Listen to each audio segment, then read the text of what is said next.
Welcome to this week's show and another Christmas recipe for you. We're going to make a traditional steamed Christmas pudding. Now, this is one of my favourite parts of Christmas Day. I like to have it as rich as possible with lots and lots of brandy custard or brandy butter. Unfortunately, by the time I've eaten that entire big Christmas lunch, I don't really have a lot of room left, but the great thing about it is that it keeps really, really well. This recipe is actually cooked on the stove, and then of course it's steamed in water on the stove as well. You can either do that in a steamer. You can also do it in a pressure cooker, which is just probably one of the best ways to do it. Some people even make them in microwaves. I don't know how they do that. I would find that rather quite difficult to judge, but there are people out there doing that. So let's get started straight into it. Have a look at the ingredients and then come back and I'll show you the method. Very, very quick and simple to do. All right, so what we've got here is our mixed dried fruit. And again, this is something that you can do either out of a packet with it all completely mixed in, or you can just pick the things that you like. So if you're a raisin lover or a currant lover or whatever and you don't like the mixed peel and the glacé fruit, then leave all of that out. You can really do whatever you want to do with this. It also has both plain and self-raising flour. We're using brown sugar, a little bit of butter, water. We're also using some brandy in this, and interestingly, I've got the brandy that's been left over that we poured off when we made our Christmas cake here. And that's what we're going to be using because it's all going in together. So waste not, want not. I don't believe in wasting anything unless we absolutely have to. Plus we've also got some spices here. We've got cinnamon, nutmeg and cloves, some bicarb soda and one beaten egg. Okay, so now what we're going to do is we're going to prepare pretty much the entire pudding on our cooktop. I've got a fairly large saucepan here, and what we're going to do is into that we're going to add our water, the butter and the brown sugar, and we're going to melt all of those together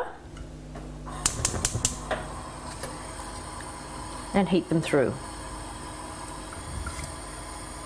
Now, as our butter is almost all melted now what we want to do is add the fruit all at once and stir that around and basically bring that to the boil. So as soon as that starts to boil around the edges, we need to reduce our temperature and cook that for about 5 minutes. Okay, so it's been cooking now for 5 minutes, and as you can see, it is really lovely and plump, and it's separated out, and we've got this gorgeous thick liquid underneath, which has extracted quite a lot of the sugar and all of that flavour out of the fruit, which is just divine. So what we're going to do now is, while the heat is still on, we're going to add the bicarb soda, and this is going to be part of our raising agent, and you'll see exactly what's going to happen as I do this. It froths up, and this is what happens when you add an acid to an alkali. And we're going to stir that completely through and turn the heat off.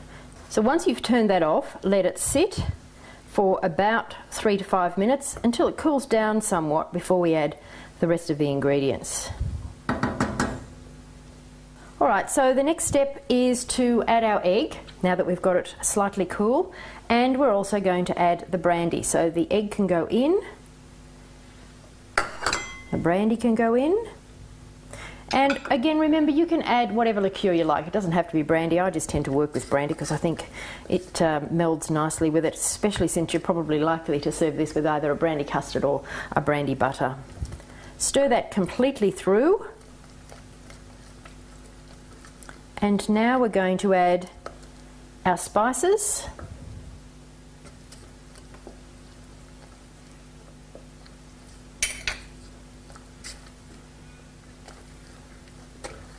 And the flowers.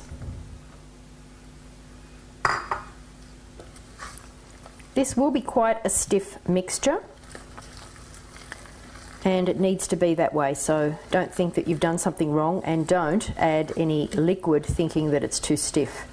It's meant to be like that.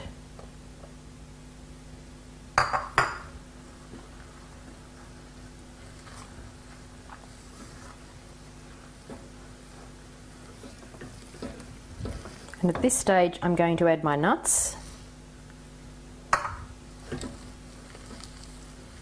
and just stir those through.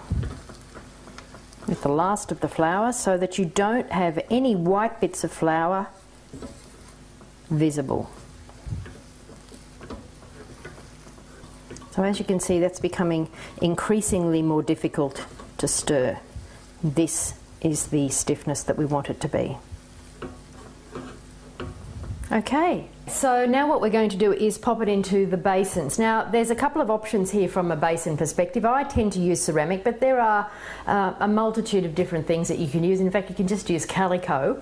There is a way to prepare calico though. We're not going to go into that right now, but if you want to do that and do that traditional hanging up of the pudding and all of that, then that's fantastic. I just find basins are nice. I like the presentation of a basin. I can pour some brandy over and flambe it as well, which really looks fantastic at the table. So I tend to work with this size basin, and but you can also, these I've also done, these little tiny ones, I filled up these. This mixture will probably do about 3 of those, and they're really nice if you want to give this away as a gift for Christmas presents. So just bear in mind with Christmas puddings, they don't actually have the same longevity out of storage, so you'd have to keep them in the fridge, otherwise they do tend to go mouldy because they're just a little bit more moist and because of the way that they've actually been cooked. So I'm going to work with our large basin now, so let's move those out of the road, and all you want to do is to just a little bit of melted butter. You can either just use butter in, with a piece of Glad paper or whatever, and wrap it around inside and run it around inside rather, but I do tend to do it this way with a pastry brush and just grease that inside of that basin completely all the way around. Now what we want to do is place our pudding in there. So just use a rubber spatula, and I'll have to do this facing me, so you're going to get the end of my saucepan here, but it's the easiest way to get it out of the saucepan. And what you want to do is what I'm doing now, press it in, really pack it quite tightly into the basin. So that's about as far as it will go. When it cooks, it will in fact rise up and come right up to the top, which is why we need to cover it, and we need to make almost like a sleeve that goes over the top of it. Now, you can do this part with Glad Bake, or, and I keep saying Glad, and I'm not necessarily meaning that you have to use that, but a baking paper rather. Or I tend to do mine with alfoil, and I just find it's easier. And all I do is take off a reasonable amount.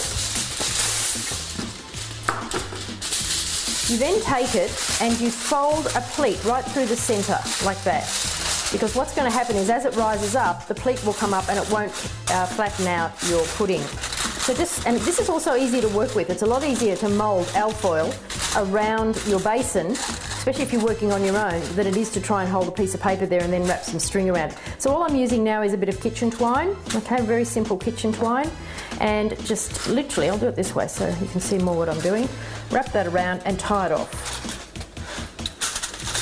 so that it ties it in place nice and firm.